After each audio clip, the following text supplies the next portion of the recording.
Adelaide from the Department of Geology and Geophysics. That's right. He's going to present to us the conventional scientific view on dating methods and presumably the age of rocks and fossils and the Earth itself. Yes and no. Okay. So not the fossils part. Yeah. Sorry? Not the fossils part. Not the fossils in general. So. Right, okay. So thank you very much for coming on to speak to us, and we look forward to hear what you say. Thank you.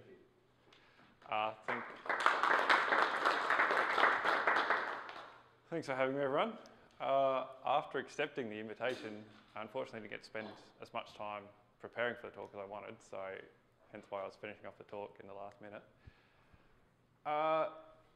So that also means so this is something I don't necessarily think about very often. So I think about the age of the Earth as in a given fact. So when I go and date a rock, I get the age of the rock, and that's what I assume it to be, what I expect that it is. So that means you may have questions that I just haven't thought about, so I may not be able to give you the answer. I'm sure someone will have the answer. It's probably on the internet somewhere. So what I have done in the last week, basically, is start looking at what people have suggested and what people have talked about in terms of geochronology. So I'm mainly going to focus on geochronology in the sense of radiometric dating, because that is the best constraint we have on the age of the Earth and the age of rocks. Other types of dating are also useful, and so in terms of the depth of stratigraphy, so sediments being piled one on top of the other is useful, it helps us quite a lot. But in terms of the age of the Earth, geochronology, as I call it, so radiometric dating is what gives us the age of the Earth. So in going back and looking at things in the last week, I sort of basically went through what some people have suggested as the options for the age of the Earth and why the age of the Earth could be young. I did that again this afternoon, and I figured I may as well just say it up front. So it's a little bit confrontational, so I apologise for that in that sense. But at the same time, it's not. So I'm not a Christian, but 3/5 of my immediate family are, and I have no problem with the age of the Earth being 6,000 years old. There are two options, though, as I see it. Either the Earth is 4.5 billion years old, as the geologists would say it is, based upon what we'd consider to be the scientific evidence for that. Or the other alternative is that the Earth is 6,000 years old, as calculated from the Bible, but that it was created in such a manner that it provides evidence for the Earth being 4.5 billion years old. So the reason I say that is that the Bible doesn't anywhere say that the Earth is not 4.5 billion years old, as far as I know. Admittedly, I haven't read the Bible much in the last 15 or 20 years. So it's not that that isn't possible. What's, I guess, the problem I have with flood geology scenario, so the Earth being 6,000 years old and all of the geology we know being created in the flood, is that the weight of evidence just doesn't add up for that to be feasible. Obviously, people differ from me in that sense, but I'm happy for the Earth to be 6,000 years old. We just don't have any scientific evidence to support that. That doesn't mean it's not possible. That's the point of a God. Science can't prove or disprove him. So in that sense, the talk can go either way you want it, I guess. So because obviously part of what you guys are interested in is young Earth versus old Earth, I figured I may as well just focus on some of the criticisms people have for geochronology, because that kind of gives me a starting point for the talk, and I can kind of walk through that. So from a brief look on the internet, the main problems that people have with geochronology is that different techniques yield different answers, and they don't always yield the same answer. Old techniques, so things that people did 30 years ago, don't necessarily give the same answer as what we get today. And then the final one are the three big assumptions that people talk about, which I'll cover in a sec. So these first two are definitely true. Geochronologists are the people that prove that the first two, A and B, are true, and we spend lots of our time talking about that. The three assumptions are largely misunderstood, I think, by the general population, I guess, so people that don't actively do geochronology. One of the assumptions about decay rates is definitely an assumption. We can't do anything about that. So if I look at question A, so before I actually start talking about geochronology, I can kind of take you through some of the process for why these A and B are true. So, like anything, you use different techniques to get different answers. So different isotopic systems and different minerals will provide different information on geological events. Or even if you've got a geological event, it'll provide information on the different temperature points within that geological event or as it evolves. So unfortunately, a few of these things are going to be a bit off by the looks of it. Sorry for that. I'm only going to talk about uranium-lead geochronology today because it is by far the strongest method we have. And it's the one that actually is used most to constrain the age of the Earth or particularly age of rocks.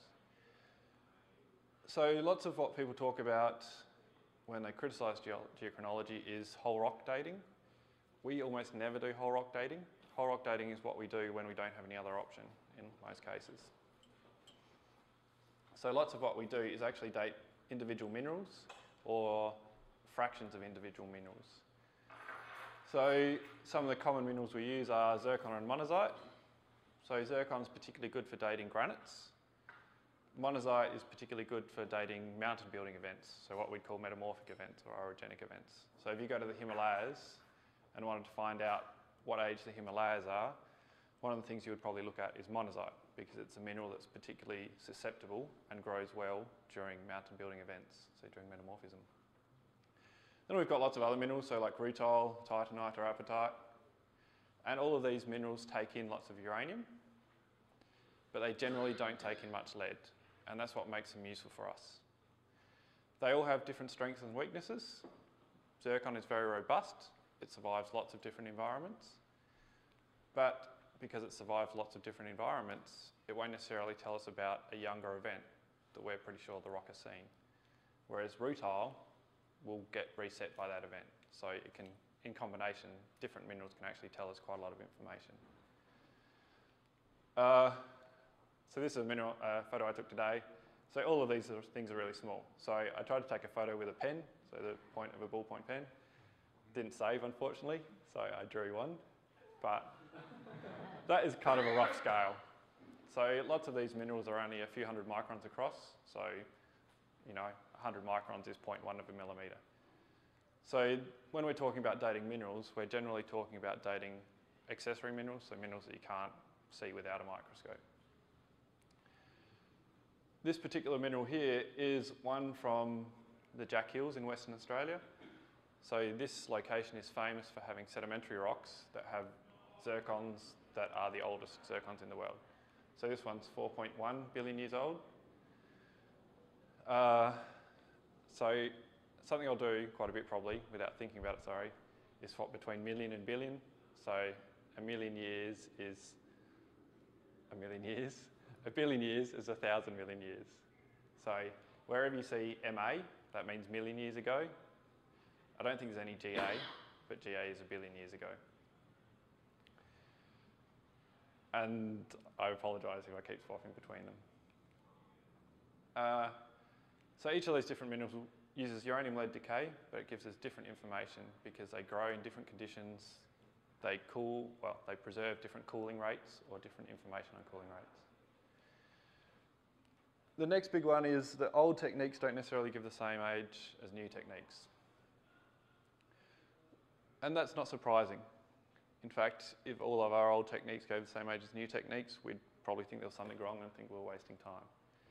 Like all science and engineering pursuits, basically, the longer you do something, the better you get at it.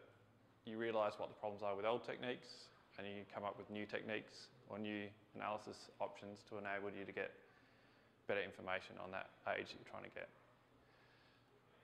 So, out of interest, this is kind of something that I think is a bit silly, but it might be useful as well. That sounded bad.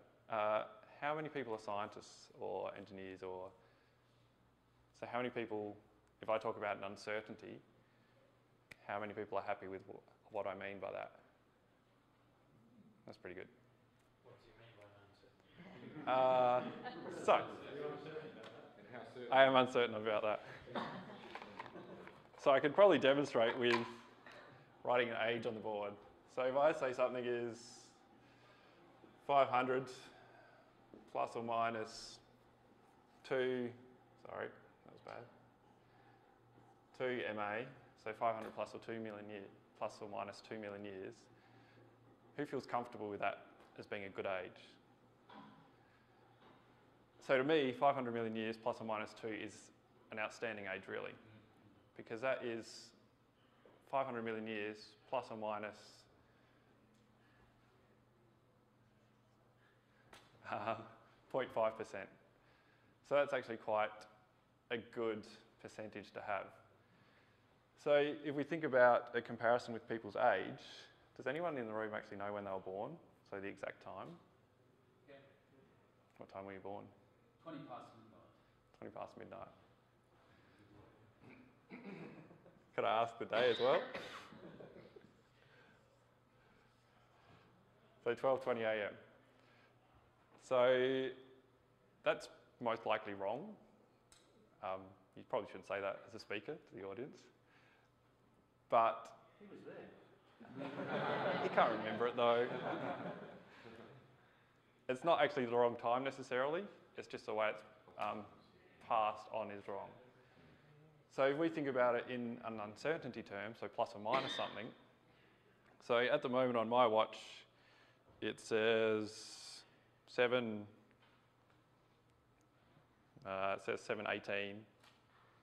just going to 7:19 now. So people that have watches on, have a look at their watch. Does anyone have a watch? What times do you guys have on your watches? 7:19?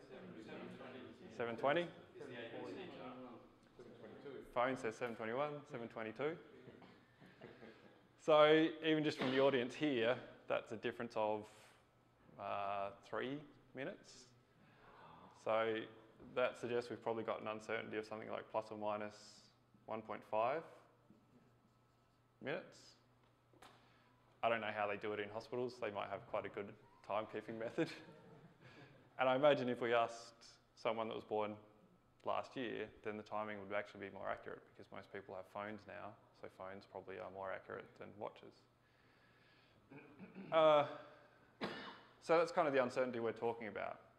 So 1220 plus or minus 1.5, I would think works out to be a bigger uncertainty than 500 plus or minus 2.5, because we're talking about something that's only 40 years ago, roughly.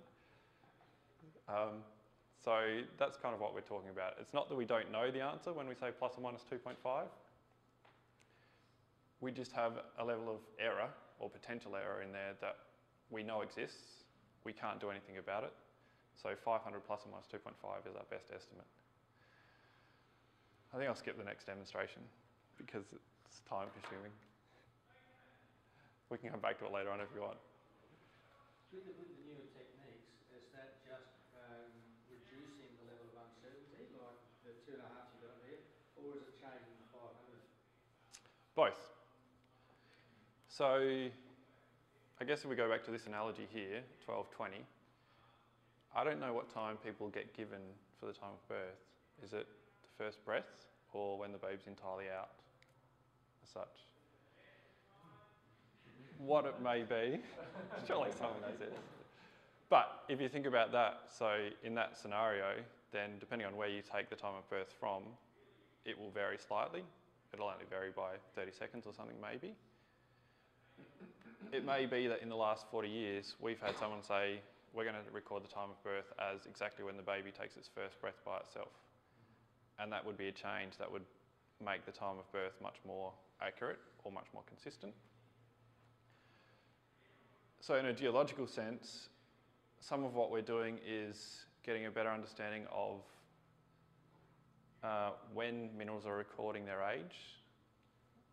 So that 500 plus or minus 2.5 might be recording something that occurred at 500 degrees Celsius as opposed to 800 degrees Celsius.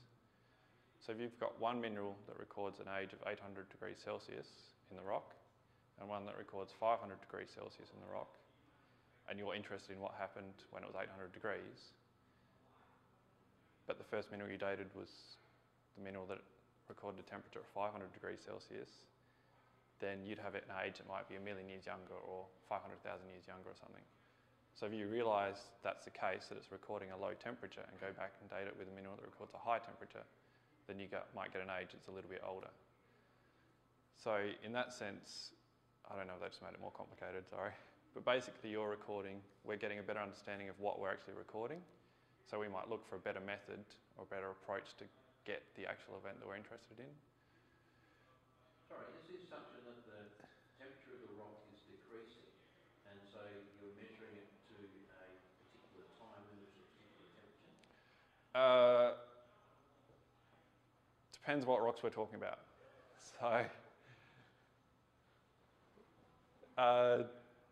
we tend to break geology up into hard rock and soft rock. So soft rocks are sedimentary rocks. So in that sense, the temperature is not necessarily so important.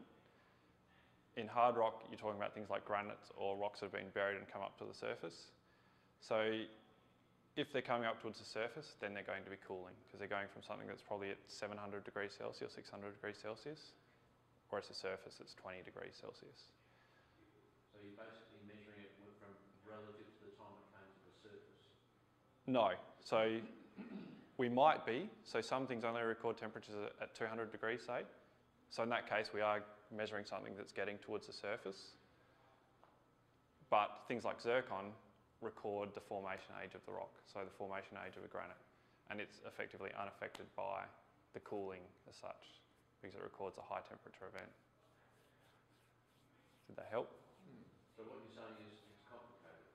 It is complicated. The first paper on geochronology came out in 1913. So people have spent 100 years thinking about this. So that in itself suggests there's things to think about for 100 years, I guess. So it's getting more complicated all the time. Yes? Back in the good old days where I come from, I remember that radioactive decay, Yep. I thought was independent of the temperature. Is that still the case, or am I? That is still the case, yep. So I've missed the point here. I thought this was all to do with radioactive decay. We're getting there. Right. This is setting it up. So the minerals, so when I'm talking about different temperatures, basically that's talking about when the minerals grow. Starting point. So that's the starting point in these systems. And some minerals you can use to actually have told the temperature, hundreds of millions of years ago. Yep, definitely. Not from the uranium lead age itself, but from other elements in the mineral, potentially, or just the fact that that mineral tends to grow at around about 600 degrees Celsius. So that suggests 500 million years ago, it was at 600, 500 degrees Celsius or whatever. The other thing that also changes these ages is we're just getting better at what we do. So it's actually in the last 10 years, we've got a better understanding of how uranium isotopes vary, and that can change ages by 0.03% or something like that. So it's a really minor change, but it will actually change ages very slightly. So in something like this, it doesn't make a difference at all.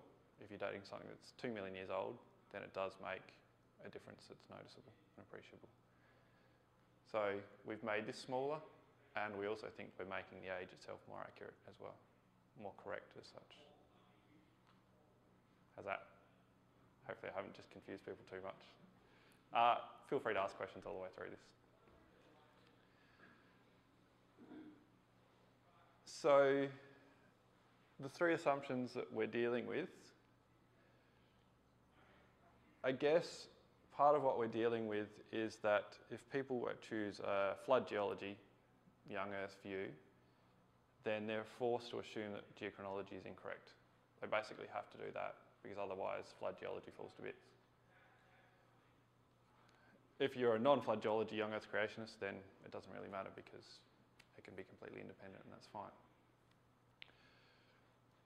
I won't say that geochronologists assume that geochronology is incorrect, because that would go up on the internet, and you could still take a soundbite out of that. But what we assume is that it's actually going to be really tough to get the age of a particular rock or mineral. There are lots of things to do with that, the types of techniques we've got available, the geological systems we're trying to look at, so in terms of temperature variation that we're looking at, or whether they've been upset by younger events, and then just even things as simple as human error. Human error can make a slight variation by people who actually estimated it on some kinds of dating techniques. Human error could make a difference of 0.01% or something like that. So at every step of the way, there are potential inaccuracies that we've got to deal with, and that's what geochronologists do. People write entire papers or theses about assessing what those inaccuracies are and how we deal with them. So the three big assumptions that people talk about. Number one is that the decay rate of radioactive minerals has been constant throughout time. Radioactive elements has been constant throughout time. The second is that isotope abundances in the specimen dated haven't altered during its history. So added or removed. And then the third one is that when the rock formed, it contained a known amount of the daughter mineral. So in actual fact, only one of these is an assumption we make. The first one, the decay rate, has been constant throughout time. We assume that. It's obviously impossible for us to test that, but there's no evidence to support that it has changed. And some of the things I'll talk about later on kind of explain why we don't think it's changed. These other two are not actually assumptions anymore. So in 1931, Arthur Holmes was the first guy that wrote a paper called The Age of the Earth, or actually wrote a book after he finished his PhD in 1913, I think it was. I think that was when he wrote his book. And in this book that he wrote in 1931, or a book chapter, he talks about the assumptions of geochronology. So in 2A, that the minerals have remained uncontaminated by external influences, so nothing's either been removed or introduced. Number B here is that minerals were initially free from lead, so there wasn't any of the daughter product in the mineral. And then the third one he talks about is that the variation of the rate of radioactive generation of lead isotopes in the Earth has not changed. So I think, to me, that seems like a useful thing to point out. Quite often, if you read flood geology, young Earth creationist books or manuscripts or whatever, they present the three assumptions as in they're a problem with geochronology that geochronologists ignore. That's not actually the case. Geochronologists have been dealing with this for the last 70 years or more. We're well aware of it. That's why we assign uncertainties to things. That doesn't make them not assumptions. They're still assumptions, just what they were. I'll show you why the second and third ones aren't assumptions anymore. So things have changed since 1931. Okay. Number one is still an assumption, but it's hard to, I guess, support it in my view. So I wasn't sure what the background of people would be, so I just put in some basics on the atoms, effectively, oil elements. So atoms, as we know these days, that they didn't really know in 1931. So atoms are composed of protons and neutrons. If we look at the helium nucleus here, so helium nucleus has 2 protons and 2 neutrons. So that gives it an atomic number of 2, which comes from the protons. And then the atomic weight is 4. So it's the number of protons plus the number of neutrons. So the protons have a positive charge normally, or that's how we think of them. The neutrons have no charge in that sense. And the nucleus is surrounded by a large electron cloud. So the electron cloud, so electrons is what controls the chemical behaviour of elements largely. And the protons partly influences how many electrons it will have and the size and things like that. So if we're dealing with an element like uranium, the atomic number for uranium is 92. That means it's got 92 protons in it. And then the isotopes of uranium, so uranium has 2 isotopes, 238 uranium and 235 uranium. And that's basically influenced by the number of neutrons that uranium has. So whenever I'm talking about isotopes of a different element, generally the isotopes of a single element will all behave the same chemically. In the last however many years, chemists and geochronologists and chemists have demonstrated that some isotopes behave very slightly differently based upon their mass. So in some systems they will vary slightly. But when you get to really large masses like this, they change very, very little, to the extent that, for all intensive purposes, we can assume that uranium-238 and 235 behave exactly the same in the chemical environment. Where they differ though is that some elements are unstable, or some isotopes are unstable and undergo radioactive decay. So radioactive decay is quite useful for us. Lots of our medical imaging and treatments based upon that. And radioactive decay also produces heat. So if we didn't have heat being produced in the Earth constantly, then the Earth would be dead by now in a 4.5 billion year old Earth. So radioactive decay is what keeps the Earth alive, effectively. So this decay occurs at a constant predictable rate, and that's represented by the half-life.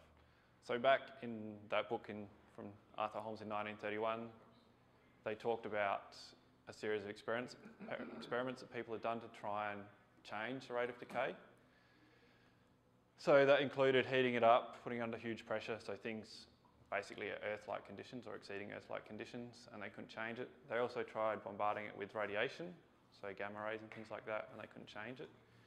In the last, I can't remember when the paper came out.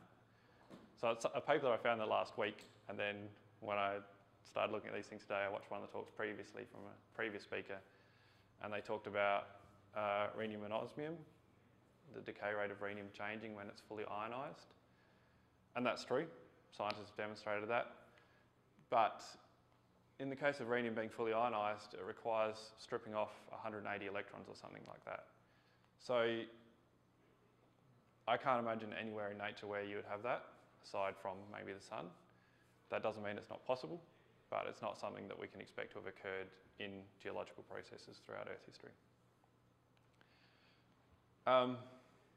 And it would be quite amazing to have that happen to every single element, and every single element be affected in exactly the same way. So the half-life that I talk about here is basically the amount of time it takes for half of the atoms of uranium to decay. So uranium has a half-life of 4.5 billion years, roughly, which is very similar to the age of the Earth. So that means if we had 1 million atoms 4.5 billion years ago, then today we'd only have 500,000 atoms left. So it's half of them have decayed. So decay can occur in a few ways. I've simplified things a bit here, partly because that's all I think about them as being. So I take a very simple approach to these things as well. So alpha decay is where we actually spit out a helium atom effectively. So an alpha particle is 2 neutrons and 2 protons. They exit the atom at about 15,000 kilometres per second, apparently.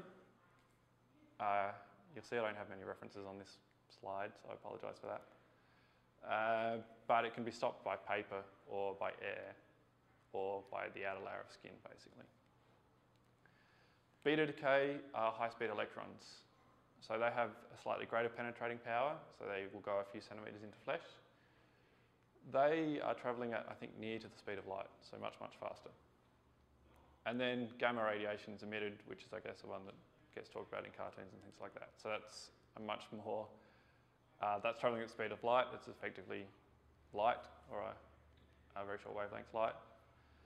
And that's what can cause quite a lot of damage, but at the same time, it's not so bad in some cases. So, as I said, there's 2 uranium isotopes. 238 uranium is one of them. So to get down to 206 lead, so 206 lead is the end stable result of uranium decay. It goes through quite a long process to get there. So it goes through a series of alpha decays, and then beta minus decays, or beta decays, as I've just got them on the board, and it steps through each of these different elements. You can't really see the time periods at all on the board. Uranium's 4.5 billion years. Once you get below thorium, which is 75,000 years, I think, everything else will happen in minutes or days. So the main thing that takes time in the uranium decay scheme is the initial uranium decay. After that, things happen quite quickly. These things are, so polonium-210, as a complete random aside, decays by alpha decay, and it has an alpha decay of 138 days, I think. So that's what Yasser Arafat was potentially poisoned by. They found high amounts of polonium in his clothes and skin and things. And polonium is completely harmless effectively when it's outside your body because it's got alpha decay and that stops on the outer layer of your skin. But if you ingest it, then it will decay and cause cancer and things like that, or damage. And because it's got a decay of 138 days, then that means it's around long enough for people to actually manufacture it and keep it and isolate it. So geologists actually use things like polonium and thorium to measure really short-lived geological events or things that happen quite recently, because we can measure how much polonium is in them and how much we think should be in there, and you can actually get quite short time scales for geological events as well. So this basically goes from 238 uranium down to 206 lead. So it does that by getting rid of a whole bunch of alpha particles, basically. So getting rid of protons and neutrons.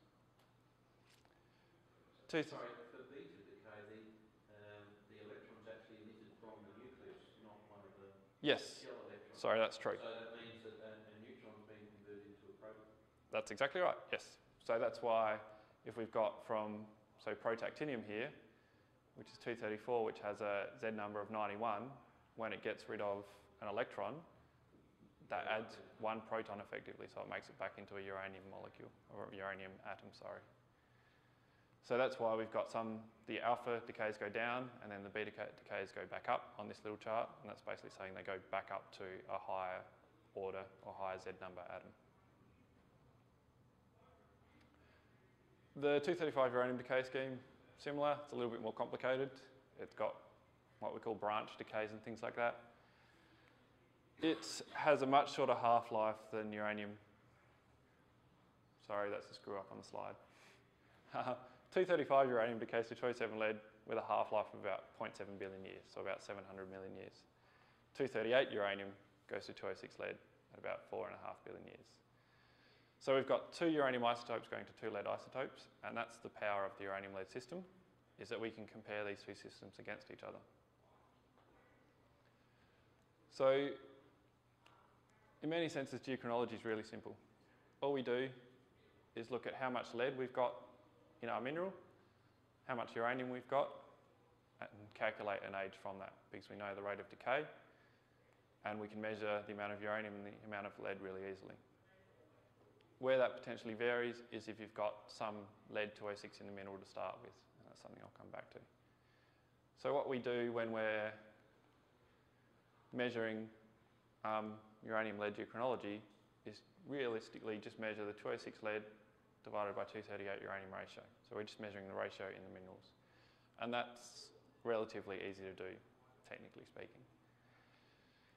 So if we look at how uranium and lead evolve over time, if we start off 4.5 billion years ago with 2 million atoms of uranium, which is the red line up the top, then that's going to decay over time to get lower and lower. Because one uranium atom eventually turns into one lead atom after a relatively short period of time, a few hundred thousands of years, then we go from having no lead in this simple scenario to having about the same amount of lead as uranium. So if you've got 2 million uranium atoms, 1 million of them decay over 4.5 billion years, then you've produced 1 million lead atoms. Sorry, which side of this graph is the present, which is the past? Oh, sorry. Oh, that might be a problem.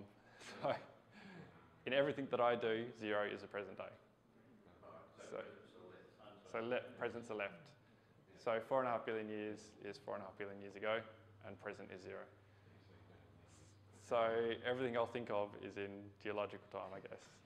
So if things aren't clear, then feel free to point that out. I take it this also assumes that originally it was easier for the universe to produce larger atoms than smaller ones. No, in general, it's easier to produce small atoms than large ones. So why do we start with lots of the large ones and none of the small ones and form the smaller ones from the larger ones? That's a very good point. So this is just in this particular mineral. So in actual fact, there's more lead than uranium in the world, and there was originally as well. In this particular mineral system that we're dealing with, so this is all, I guess, in reference to minerals that we're trying to date. The mineral, so something like zircon, takes in lots of uranium because it fits into the lattice well, has the right charge to it, so chemically it fits well. It doesn't tend to take in much lead. So that's kind of what we're dealing with here. We're excluding the daughter product, the lead, based upon the type of mineral that we're growing. So yes, this isn't relative to the entire universe by any means. If we look at the uranium-lead ratio over time, then that curves up in an exponential manner. And that makes sense because we're increasing the amount of lead we've got, we're also decreasing the amount of uranium. So we go from having relatively straight curves to having a curve that goes up much quicker. So if I had a mineral that was formed 4.5 billion years ago, and I went and measured the lead-uranium ratio in it 4.5 billion years ago, it would be 0, because we've got no lead. If I measured it 2 million years later, at about here, then we'd have a lead-uranium ratio of about 0.2. If I measure it 4.5 billion years later, so today, then we'd have a lead-uranium ratio of about 1. And I guess that's how we tend to think of things. So reversing that around, if I measure a zircon that's got a lead-uranium ratio of 206 lead, 238 uranium ratio of 0.001, then that would give me an age of about 6.4 million years. Similarly, as we go through the time period. So 207, 235 uranium is a little different. So because uranium, 235 uranium has much shorter half-life, it decays much more quickly. So that means that we use up the 235 uranium really, really quickly. So about 4.5 billion years ago, I may not be perfectly right with these numbers, I think we had about 30% 235 uranium and 70% 238 uranium. Now we have something on the order of, I think, 3% 235 uranium and 97% 238 uranium. So because the uranium decay, 235 uranium decays so much quicker, we've got much less 235 uranium than we do 4 billion years ago or even 2 billion years ago. How do you know the original ratio? We don't. We're back calculating it from what we see today. So based upon the decay rates being the same all the way through, then we can look at how much uranium we've got now of each different isotope and calculate how much that would have changed over time. That's something I did the other day for the first time in many years, possibly ever. I have to admit I got it wrong the first time. But the logic of it, 235 should have disappeared, shouldn't it? no, because a half-life doesn't necessarily mean, so if you go through 2 half-lives, you haven't used up all of the uranium. Yes, that's right. So radioactive decay is a, I guess you'd say, probabilistic phenomena. So if I have an atom of uranium, I have no idea, nuclear physicists might, but I don't think they do, if that's going to decay now or in 6 billion years' time or something like that. So the average, I think the mean age for a 238 uranium atom is 6-point-something billion years. So it could decay now or it could decay in 12 billion years' time, and we've got no way of predicting that. The way all this works is effectively if you've got a whole bunch of uranium atoms, so 1 gram of uranium is how many, what's Avogadro's number? I should know that. 6-point-something by 10 to the 23. So yeah, you've got a lot of uranium atoms basically in every kind of scenario. So the main reason I'm talking about uranium-lead deuteranology, and I said it's the best, is because it's got 2 isotopes that decay to 2 different isotopes. And they decay at different speeds, so that means we can compare the 2. So if we've got something that's 4 billion years old, then it will have a 206-238 ratio of about 0.75 or something, but it will have a 207 lead 235 uranium ratio of a bit over 50. So we can construct what we call a concordia curve, which is the idealised curve that a mineral will fall along if it's been decaying as a closed system since any point in Earth history. So taking the 0.5 I used before, it's an age of 2,613 million years. which is a 207 lead 235 age or ratio of 20 something or other. I guess about 25, judging from the graph. So this is where uranium lead's powerful. We've got two systems with the isotopes behaving chemically exactly the same, so they're not going to do things differently. So we can get an idea of whether the system has behaved well, so whether it's a closed system or not. So this is where this second assumption comes in. We don't actually assume it at all. We can test it. So because we've got these two systems, if we've got a zircon that's 2,600 million years old, and we analyse it today, so one of the things that's probably useful that I only thought about today is we very, very rarely, to almost never, analyse a single mineral from a single rock. If we're doing zircon analysis, we'll generally do, say, 30 analysis of 30 different zircons from an igneous rock. And the reason we do that is because if we just do one and it comes out perfectly at 2600, that's excellent. If we do one single analysis and it comes out here at an age that is off concordia, so it's not a perfect age, you know, something's gone wrong with it, then we're not sure whether it's off concordia because it's got common lead in it, which I'll talk about in a second, or if it's lost lead now, so it's an analytical problem that we've got, or whether it lost lead a billion years ago. So that's basically why we do more than one analysis. So if we've done 6 analysis or 7 analysis, and we've got a zircon right at the top here on concordia, and a line coming, the zircon's coming down here in a straight line towards modern day, towards 0, then we can look at that and we can fit a curve through the data or a line through the data, so we don't just draw the line on there like I did. Then we can say these zircons are most likely all come from a rock that formed 2,600 million years ago, and they've lost lead in the modern day. So most of the time that's lead loss in our analysis volume as such.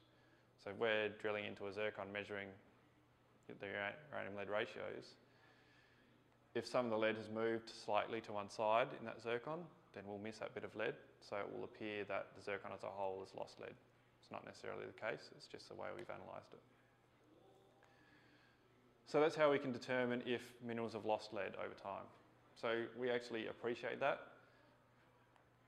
I've done lots of work in the western half of South Australia, so the Gawler Craton where Olympic Dam and things like that are.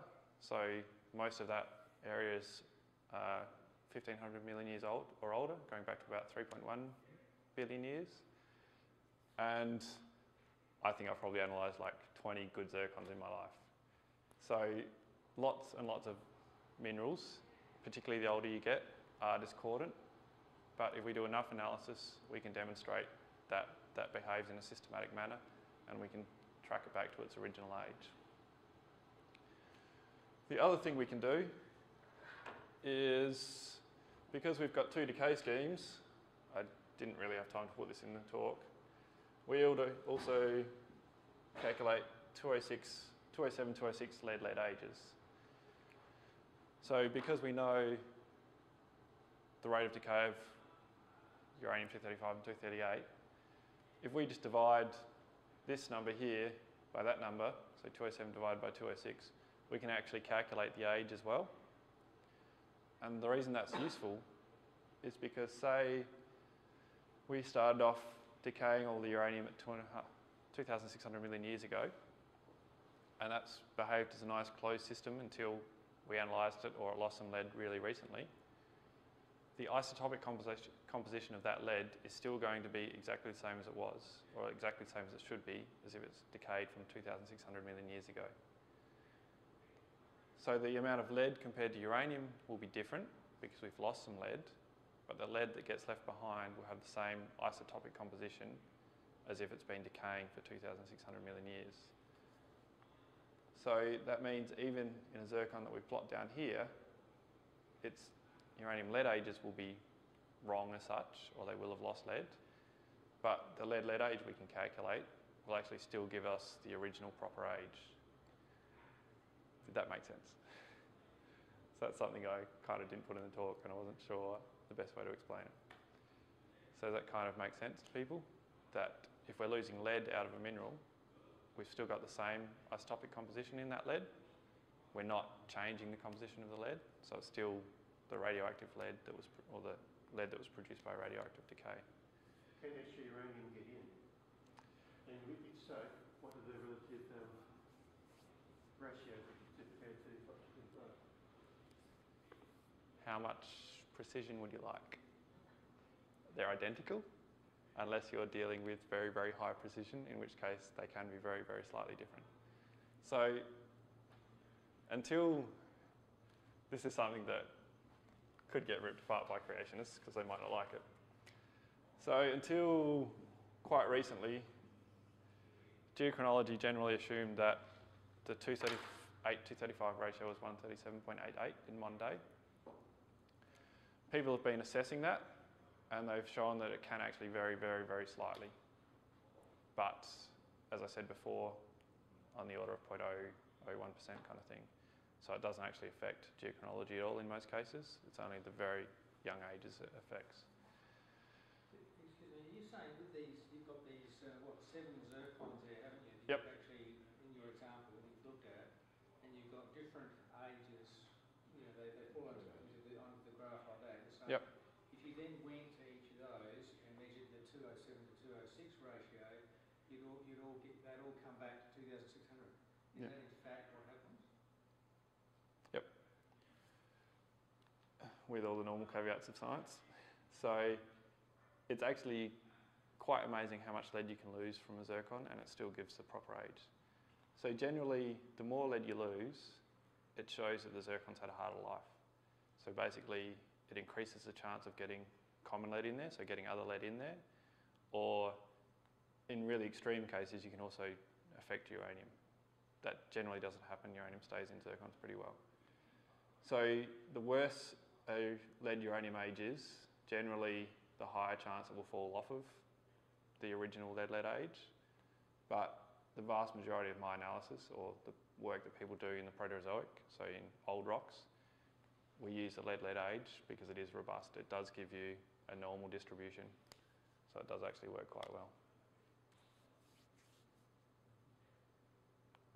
And really, that's what we depend on. So the other alternative is, just to give you an extra level of complexity, but at the same time to tell you the entire story. The first example I showed was a simple example where we just had what we call modern lead loss. If we analyse a rock and it's got a really good zircon analysis back here, but all the other zircons come down in this direction, they clearly don't fall upon the modern lead loss line, so it's not something that could have happened recently. And we don't know whether all of these zircons have come off concordia because they all formed over this age range and then they've all lost a little bit of lead, and that's a possibility. So what we do is see whether they fit onto a straight line, so see whether we can look to an old lead loss event, so something that occurred, say, 1,000 million years ago. If they fall on a straight line, that suggests that is the case, but we would actually look for more evidence to prove that was the case. So we'd look for a metamorphic event, so another high temperature event that could have reset those zircons. And we'd either look for metamorphic zircons that have grown, so you can see that some zircons have grown under the certain conditions that would indicate metamorphism, or that's where minerals like monazite or rutile or something like that comes in. You can see evidence that the zircons have been upset at a particular point in time, and you can justify something like this occurring. Can you please explain what you mean by a high temperature event resetting the zircon? Yes, so every mineral, everything happens faster at high temperature basically. So if you grow a mineral and it's a zircon, or you grow a garnet or anything, if you cool that down quickly, it will lock in that composition that it had when it grew.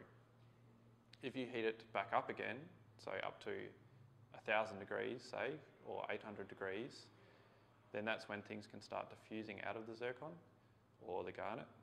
So you can actually use the rate of the diffusion of elements out of things as an indicator of temperature and time. So that's, if we heat a zircon back up to 800 degrees Celsius and hold it there for long enough, then the lead could come out of that zircon, so it would diffuse out. So that's why we have ancient lead loss events. So to do that, you could either intrude a granite right next to the zircon, or you could bury that zircon down to 30 kilometres in the bottom of the crust where it's hot and it would heat up and lose lead. But again, we've got no problem with that happening. It's part of geology, it happens all the time. So we look for evidence that it's happened. If we have no evidence that it hasn't happened, then we have to assume that this is a big spread of ages for a reason. If we do have evidence for it happening, then we can deal with that evidence. If you can lose lead, can you gain uranium in the same process? It's much harder to do. So the reason that you lose lead is because lead isn't really happy being in a zircon. So because uranium has a Z of 92, lead has a Z of 82, I think. I should remember that. It's a different atom size. It'll have a different electron charge it prefers to be. So it tends to not fit into the lattice of zircon very well. And that's why it doesn't go into the zircon to start with when the zircon's growing. So because it doesn't fit in that well, it diffuses out much more readily. Whereas uranium is quite happy being there. So it takes a lot to diffuse uranium out of a zircon. And also, if you've got something that's rich in uranium, then there's no reason for more uranium to go in there. It's just like heat. If you've got something that's hot in a cold room, then the heat from the room doesn't go into the hot object. The heat in the hot object goes out. So it's the same with chemical gradients. So uranium. If your metamorphism is the same as conditions where the mineral formed in the first place, then surely you just get exchange of non-depleted uranium with the partially depleted uranium. But it's all depleted. So it doesn't matter where the uranium's decaying. It's all decaying at the same rate. So there's no depleted versus non-depleted uranium as such. Does that make sense? Is this the basis of the assumption that when the rocks first formed at high temperature that it's pure uranium of no lead? Yes, so that's why we don't, it's not an assumption anymore. We've moved past that. But yeah, that was the original assumption. And that's why we picked zircon and monazite and things, is because lead doesn't fit in there very well. So it's not likely to go into that mineral to start with. You said, so the lead diffuses out quite easily only when it's hot? And when I say quite easily, I mean by geological standards. By everybody else's standards, probably not quite easily. So it still takes millions and millions of years at high temperature. To diffuse out? To diffuse out, yep. And that's resetting it? Pardon? That's what you consider resetting? Yes, that's what we'd consider resetting. So in an event like this is where the 207, 206A just stop working. Because if you lose a bunch of lead a long time ago and then start growing new lead here, then you end up with a mix in the lead ages as well. So that's why we don't just always use lead ages blindly. We don't do anything blindly, basically. And lead and uranium, they're trapped physically, not chemically, is that right? Uranium's trapped chemically. Lead is more physically, I guess, because it's not happy being there chemically. Yeah, but it's still in the lattice side, I guess. One of the other things that can happen is that because you've got uranium decaying, it can also damage the zircon. So if you've got really, really rich, uranium-rich zircon, then it's going to damage the lattice of the zircon, so then it makes it a bit easier for lead to get out. But we can actually tell that that's likely to have happened. Unfortunately, this hasn't shown up very well. So these are cathodoluminescence images of zircon. So these are both from sedimentary rocks that I worked on in my PhD. So these are sedimentary rocks that are caught up in a granite. So this is a granite that's over near Cactus Beach on the headlands at Cactus Beach, if anyone's been there. The granite is 1,570 million years old, I think, was the age we got. And these sediments were deposited probably about 1,620 million years ago. So this zircon here is what I'd call a nice zircon. So this is after we've taken the zircons out of the rock, we mount them in a little grain mount, which I may have brought one with me.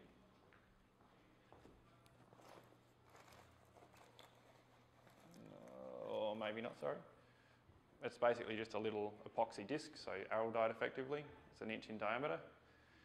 We then polish the zircons down so they're about halfway through, and that shows us the internal, lets us look at the internal zoning of the zircon. using a method called cathodoluminescence.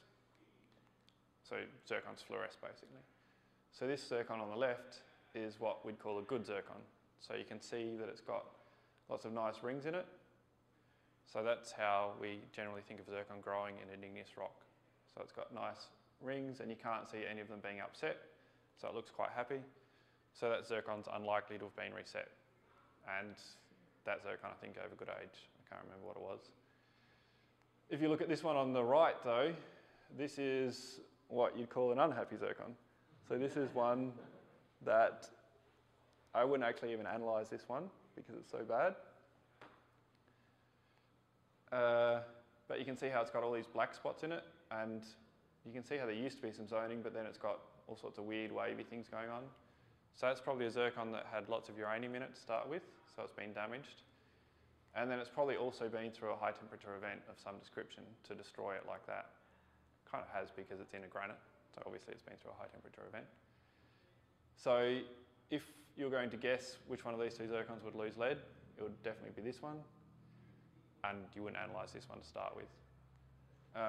But you can also see these things were both found in a granite. This one is pristine still, or what I'd call pristine. So that's kind of nice evidence that zircons can survive high temperature processes. So this bottom zircon is actually from one that I found on my computer from an honours student, who thankfully wasn't my honours student. So this is a zircon that's got an internal core on it, and these two round holes are laser holes. So we analyse the zircons using a laser to evaporate it and then take it through to a mass spectrometer where we analyse the uranium and lead. And you don't need to really look at it too long to see that this laser hole here is overlapping the light bit in the middle and the dark bit on the outside. So if I was looking at this zircon, I actually don't know what age these things were, I'd interpret this as being a younger or an older event that grew that zircon, and this being a younger event that added more zircon on around it. So if you're analysing both of those domains, getting a mix between them, then you're guaranteed to get something like this. And it's not actually a lead loss event, you're just screwing up. You're analysing two different things of different ages and mixing them in together. So that does happen, but that's why we do imaging like this. So we're incredibly careful to make sure we're not analysing zircons like this, and we're also only analysing a domain that grew at a single point in time. So we're not ending up with weird mixed ages or something like that. So it actually only takes a few minutes to get a uranium lead age, but it takes about 3 weeks of preparation work to get to the point of making that measurement. So this is taking a bit long, sorry. This is where we have the discordant ages come in. So lead loss. If we've got a concordia here, if we have lead loss, then the zircons will move down in this direction. If we have lead gain from common lead, they'll move in this direction, which I'll talk about in a sec. Or if we have uranium gain, then they'll move off concordia as well, because the lead isotope ratio will be different to what it should be for that amount of uranium in there. So the benefit of uranium lead is we've got concordia. If it moves off the concordia, we know something's definitely wrong. If it's on concordia, we're pretty happy with it. So that's why we use it. And that's why we kind of know that this second assumption, that was an assumption in 1931, isn't actually an assumption anymore. We've moved past that. The third one is that when the rock formed, it contained a known amount of daughter material. So I've said common lead a few times. So when we say common lead, we're talking about lead that didn't come from the uranium in that zircon. So it either came in when the zircon was growing, so a little bit was incorporated, or if you've had a metamorphic event or something like that, or the zircon's cracked and it's had fluid going through it, then you can get some lead added. That's also not an assumption anymore, because we know a lot more about lead. So lead has 4 isotopes. 204, which is stable as such. It's been around since the formation of the universe, or the solar system in our case. 206 and 207, which are produced from uranium, and 208, which are produced from thorium. So because uranium has different decay rates and thorium has a different decay rate, the composition of lead is constantly changing. So the composition of lead 2 days ago would be... Asteroidal impacts would have knocked the hole 100 kilometres deep in the Earth's surface. Yes. That's true. Some of these effects might be more obvious than you're suggesting. What do you mean? 100 kilometres is more than 7 kilometres, I think you're saying. Yeah, but if we saw an asteroid impact that was 100 kilometres deep, then we'd also see evidence for that asteroid impact. Yeah. So we'd see melting, we'd see shocked quartz. So one of the things that you see in asteroid impacts is something called shocked quartz. So it's basically normal quartz grains that have shocks or shatter structures in them. So we can actually see the physical evidence for asteroid impacts. A big impact like that will mostly melt the rocks where it hits. That's true. So you won't see shocked quartz even. That's true, but then you also wouldn't see any evidence beyond of the original asteroid if you're melting everything completely. So you'd still end up with a granite coming to the surface as such. Pretty big mess. Yeah. So in that sense, sure, you could have resurfacing that would cause melting and things like that, but we'd still see sort of geology as such. We'd see granites that are formed at that time. We wouldn't see... So the short answer is you haven't been impacted by these ideas much? No, not at all. Right. And one of the other things that I actually don't know that much about it, because it's kind of outside of my direct field of interest, is that lots of different materials on the Earth, but also particularly in the solar system, have different isotopic compositions. So lots of asteroids, it's going to diverge a little bit, but lots of asteroids have evidence for short-lived radionuclides in them. So lots of elements had isotopes that decayed within the first 20 or 30 million years of the solar system history.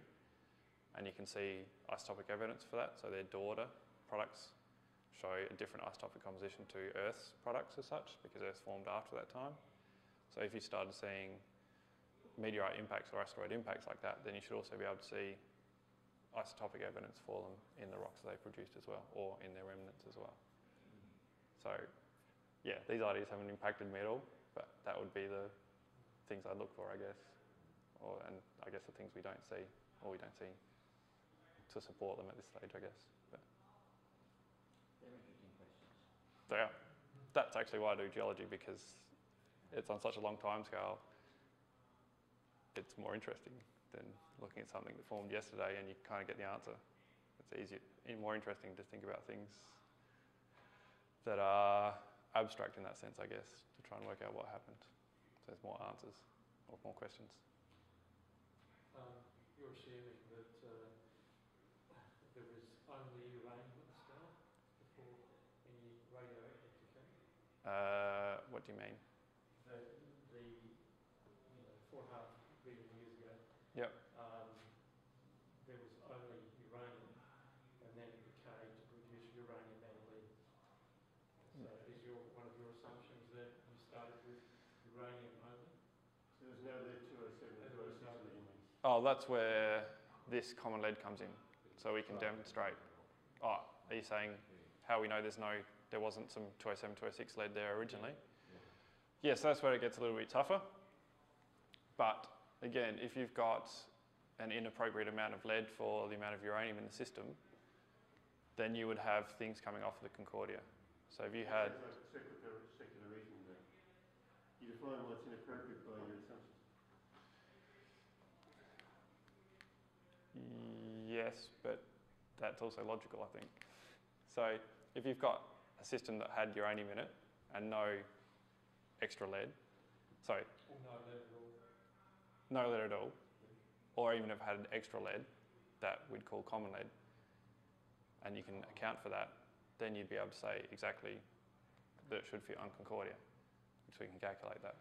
So it's common lead because it's always been lead, it's never been uranium, never come from uranium. Part of it is. So 204 lead has never come from uranium. Right. The 206 and 7 lead in common lead did come from uranium, but it's mixed in with the normal lead to produce common lead as such, so what we'd call normal lead. So every lead has these 4 isotopes in it. We can distinguish radiogenic lead from common lead by the fact that it only has the particular isotopes that we know to be there, or we're interested in. You talked about good and poor quality zircons to analyse. Yep. I can understand that. Presumably, if you took all the zircons from a particular rock, like a Yep. And then that'll be one or the other, would they? Uh, If you find a good one there, presumably they're all going to be good because it was all formed at the same time. yes and no. So generally, if you've got a rock that's got good zircons in it, or one good zircon, then chances are lots of them are good. The difference is, so how much geology do you want to go to? If you've got a granite that's crystallising, that granite crystallises over thousands of years, potentially millions, but say thousands. As it crystallises, different minerals will grow at different times. So if you've got a whole bunch of feldspar that grows in one particular spot, it doesn't take in much zirconium, which is the main element in zircon, or much uranium. So around those feldspars, you'll have lots of zirconium that wants to start growing zircon. So that will crystallise a zircon that's got a given amount of uranium in it, say. In another part of the granite, as one big magma, then you might have a slightly different chemical environment. For some reason, a mineral grew earlier that took in some of that zirconium, so this zircon's less likely to grow, or it might grow a bit later on in the process. So you'll end up with different amounts of uranium in different zircons.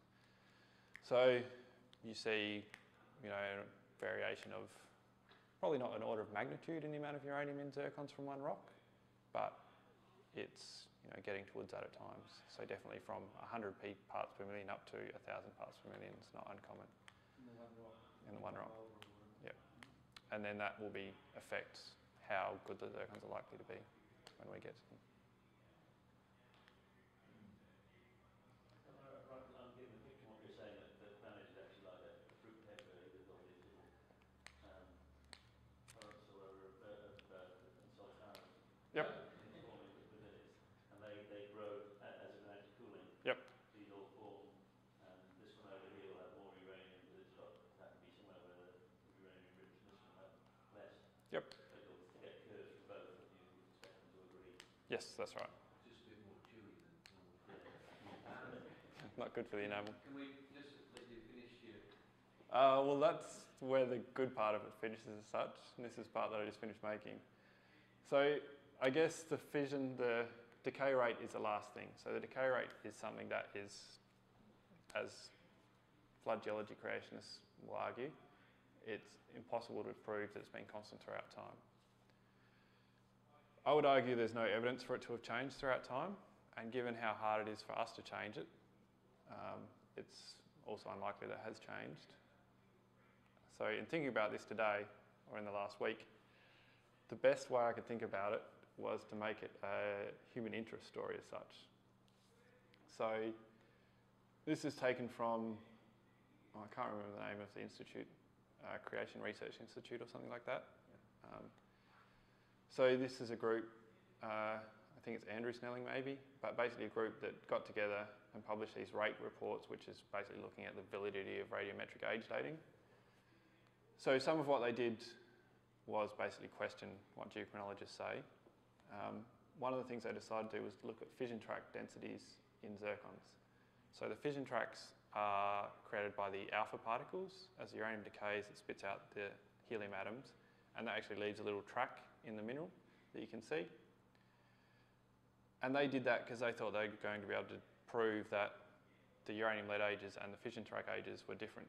So they did that from the Grand Canyon, Colorado Plateau region, and they found that Cambrian, Jurassic and Miocene tuffs, so tuffs or tuffs if you want to say it properly, are volcanic rocks. So they found that the uranium lead ages and the fission track ages worked. So they said that basically all of the lead produced in that rock, or those zircons, was from the radioactive decay of zircon, or of uranium. However, they then go on to say, because they're forced to, that doesn't work, so they need to have accelerated radioactive decay to be able to account for that. So this is where it gets very last minute, and I was finishing off just before. So it's definitely not done in a proper manner. But from my quick reading of Genesis in the last week, Noah landed on the mountains of Ararat. So that's what's stated in the Bible. I think there's discussion about whether it's Ararat in Turkey as we know it now, or Ararat, or similar words in northern Africa. I don't think the ages would be any different anyway. So quick internet search comes up with, it's actually an argon-argon age for basalt flows of 1.5 million years, and in general the mountains in the region are 20 million years old. So these things are stratovolcanoes. They're basically mountains that have been built purely from volcanic eruptions, or largely built from volcanic eruptions. So if we assume that all of the radioactive decay occurred in 1 year, in the flood year, which is what flood geology kind of dictates, that's 500 million years of decay in 1 year. So I just did it very quickly in Excel, basically worked out what the rate of decay would need to be to produce the appropriate uranium lead age ratio in 1 year of decay. So if Mount Ararat was 1.5 million years old, then with that accelerated rate of decay, it would suggest it's actually 1.09 days old. So it must have erupted yesterday, effectively. Or 14.6 days if we're talking about 20 million years ago. So it could have been that it erupted one day ago, 4,500 years ago, but that still doesn't take into account rocks that are 3 million years old. And as a geologist and a person in general, I think the flood would quickly become irrelevant. If you're on an Earth where you've got 500 million years of volcanic eruptions occurring, and the volcano that you landed on effectively erupted the day before, then that would still be an erupting volcano. So the flood would be kind of a minor issue as such in that sense, and I think I'd be commenting more upon the volcanoes. That's, you know, a literal reading of the Bible, I guess, in that sense, and a literal interpretation of the flood geology perspective, which I've got to say I don't like doing. I don't feel very comfortable taking two literal interpretations from two different approaches and combining them. But I think that's one of the things with the flood geology approach, is that to effectively ignore geology as we know it and as we can see it, then you'd have an incredibly tumultuous world that would not be able to support life, I don't think. And also the flood would be something that's kind of a minor event by comparison. So it's the best way that I could think of to put flood geology, I guess, into context of what we think from the science. And that's my take-home message again. So the Earth could be 6,000 years old, and I can't tell you any different. Thanks. That's it. Thank you.